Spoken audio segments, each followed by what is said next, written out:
Good afternoon, everyone. It's really a pleasure and an honor to be here in this session speaking among such stalwarts. It's a very small talk because Dr. Praveen has covered almost all the very major points about PRK. And I do agree that, earlier we used to be very worried that PRK, especially when we go to the higher powers, would cause a lot of haze. But as Dr. Praveen so beautifully elucidated in his cohort, it's not the reason. So there must be something else there which is causing more haze or causing problems in wound healing, and it's not just the higher powers that we are looking at. So when we are looking at PRK, we have a great outcome. Patient is seeing, we get do the refractive correction, but they can have early or late onset haze. And haze is one of those fears that is there in hearts of all refractive surgeons when we talk about PRK, in addition to the pain. So it's been a puzzle for a long time. A lot of theories on why people would get haze.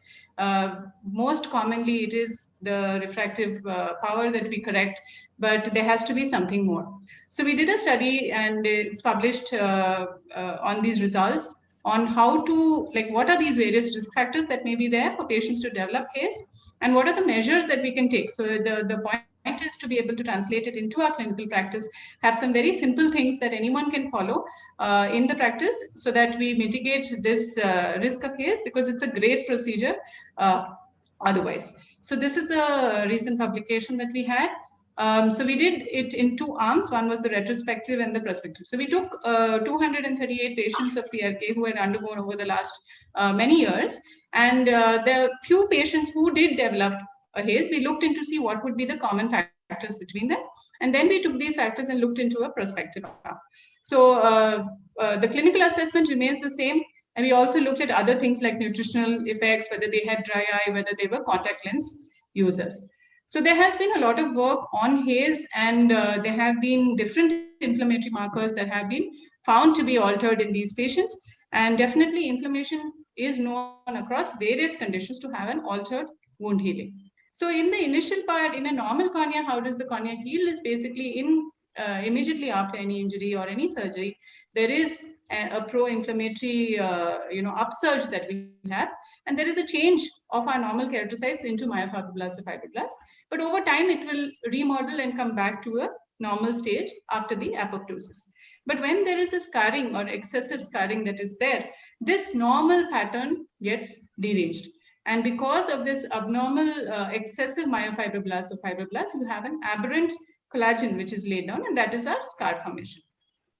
So we looked into this prospective arm once we looked at the various risk factors and applied it to see how it would help.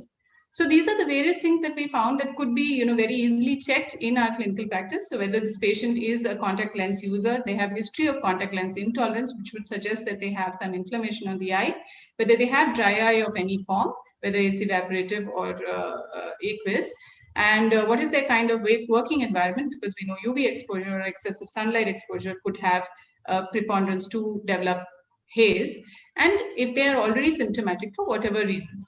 And we then divided them into low risk, moderate risk, or high risk.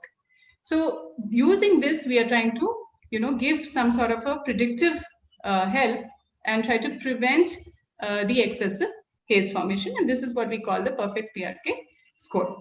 So when we're looking at these different scoring, this scoring system, if we have any of these risk factors pre-operatively, it would be, we have been trying to treat them before the surgery itself. It could be both on the history or the examination.